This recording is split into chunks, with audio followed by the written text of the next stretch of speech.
It's that time again. The World Cup has ended, and a new series of tournaments has now taken its place. The next large event, the Fortnite Champions Series, is announced to run until September 22nd with weekly tournaments. And with separate weekly cash cups for both solos and trios, hey, there's gonna be a lot of opportunities to play in some high-level events.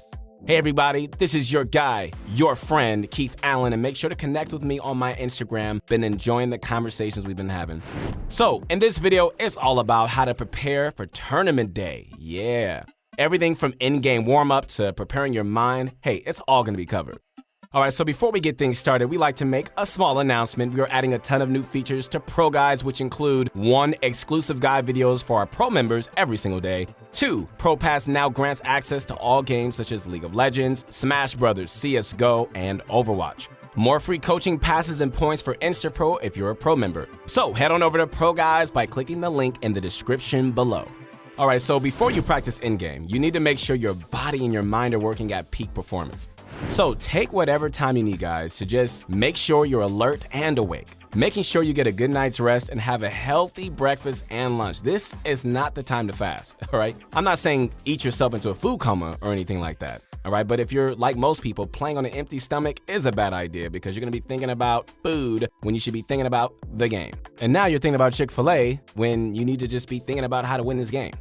As for in-game practice, well, no warm-up routine is going to be complete without loading into some creative levels to just work on your mechanics.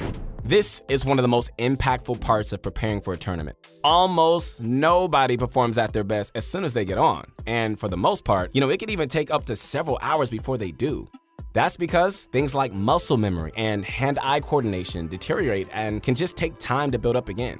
Okay, so think about this. Your aim, edits, and builds are usually pretty sloppy during your first few games, right? Well, for some of us, it's kind of always sloppy, but that's another story. But once you play for a few hours, things just start to feel a little bit more natural. You just start to react with instincts, which speeds up your decision-making and drastically improve performance. Even just a small amount of time practicing will improve your gameplay. For many of us, it will take months for that, but anyways. But for tournaments, you want to spend at least 15 minutes in each area. We know that not everybody has the time, but when you need to do your best, only a few minutes won't cut it. For Fortnite, you need to practice all 3 mechanically demanding areas: aim, builds, and edits. Now, the order you choose to warm up, it really doesn't matter, but what you should do is pick what you feel you're worst at and then allocate more time toward that. That way, hey, if one part of your skill set is lacking, you could be a bit better at it when the time comes.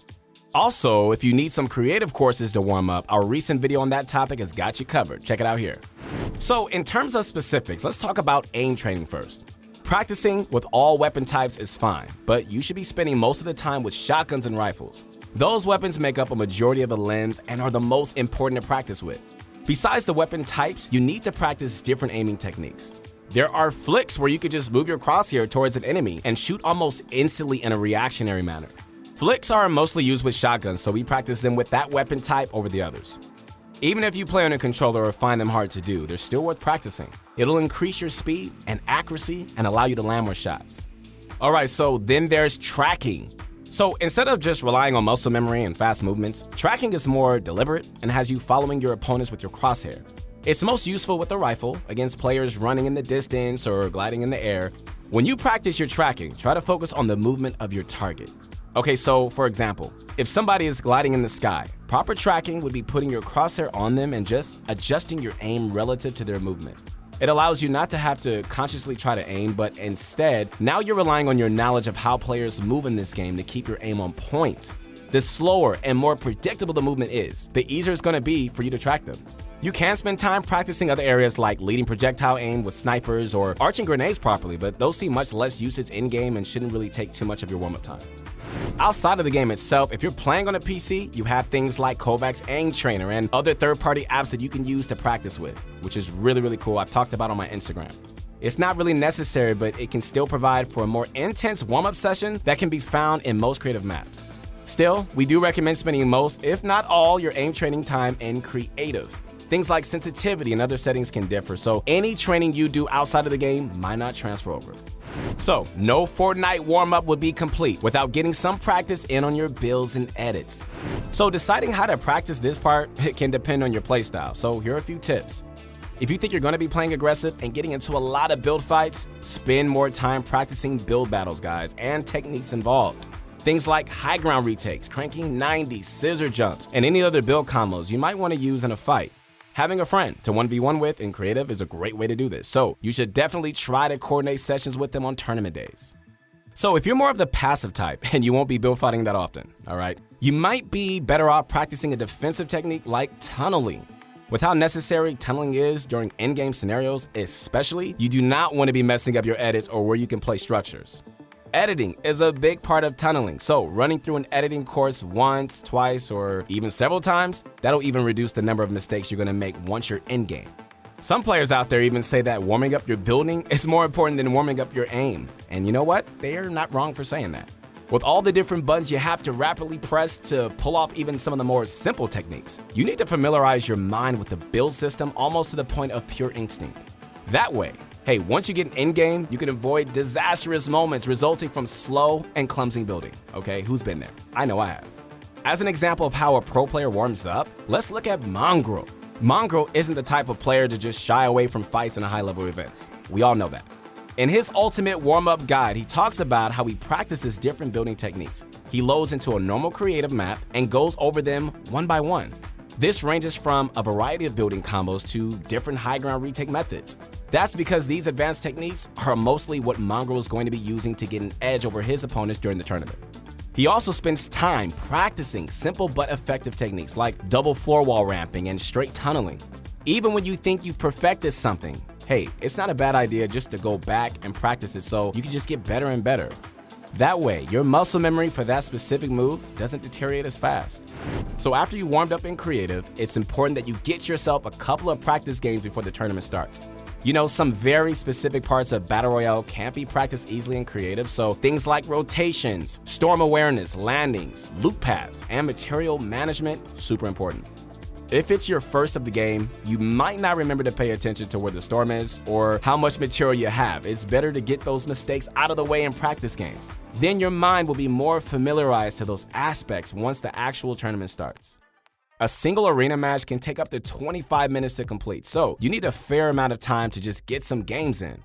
It's best if you just run several of them, but if you're running low on remaining time, try to just get at least one game in. Getting those practice games in plays an important part of what we're going to be talking about next. So one of the things that I've been starting to talk about on my Insta is mindset. You know, having the wrong mindset, guys, during a tournament, oh my goodness, it could just ruin results. Some players, especially those with less experience, feel extremely nervous and anxious on a tournament day, which I get it. You know, they get boggled down by the idea that the results have meaning, which can cause them to just play irrationally.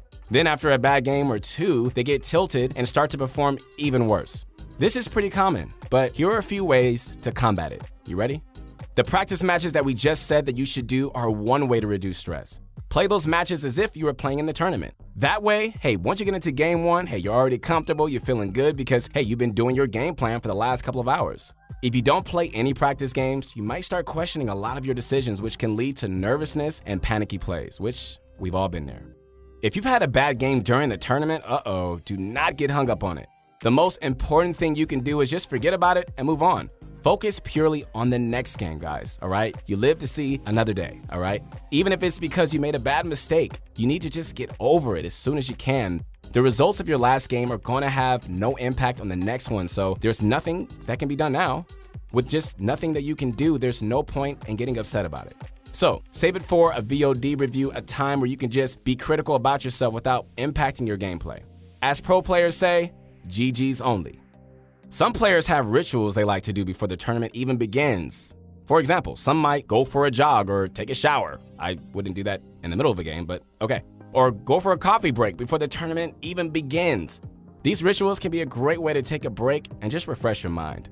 If you guys didn't know, breaks are super important when it comes to performing well. You know, our brains aren't perfect and they need resting time to take time to, get information.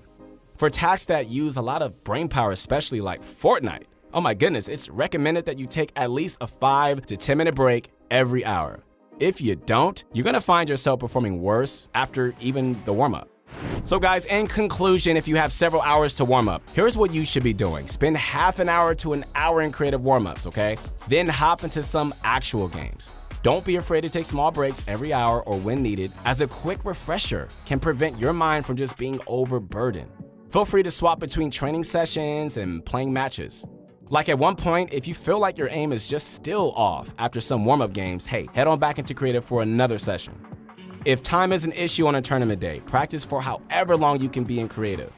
The warm-up you're going to get there is likely going to be more value than what a practice match can give. Also, please prioritize warming up, the style that fits your playstyle. That way, you're not going to waste your time on stuff that has little use to you for the tournament. So guys, hopefully the advice and tips we gave you can help you prepare for any upcoming tourneys. There doesn't seem to be a stop to these events coming anytime soon. They just keep coming and coming.